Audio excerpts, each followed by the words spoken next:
noriu pasidalinti informaciją, kuri iš tikrųjų yra labai svarbi, bet daugelis mes apie tai net nesusimąstome ir greičiausiai, kad net nežinome. Ir tai yra ypač svarbu turintiems jautrią odą, bet lygiai taip pat svarbu ir tiems, kurie turi sveiką, gražią odą. Ar kada susimąstėte, kad naudodami kosmetikos priemonės su odą erzinančiomis, jautrinančiomis, neigiamai odą veikiančiomis medžiagomis galite tiesiog iššaukti per laiką odos jautrumą, taip pat sukelti ir paskatinti atsirasti odos problemas bei odos ligas.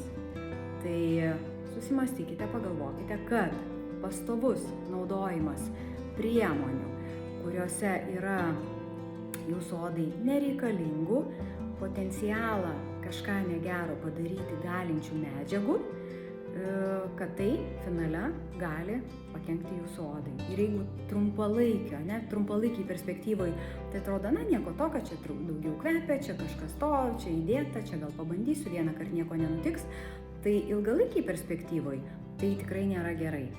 Ir pasistengkite tinkamai rūpinti savo odą ir vengti visų įmanomų odą jautrinančių medžiagų, nes tik taip jūs ilgiau išlaikysite odos jaunystę, jūsų oda ilgiau liks graži ir iš tikrųjų greičiausiai išvengsite arba stipriai sumažinsite odos problemų bei ligų, visokių sujautrėjimų riziką. Tai kosmetikos priemonės rinkitės labai atsakingai.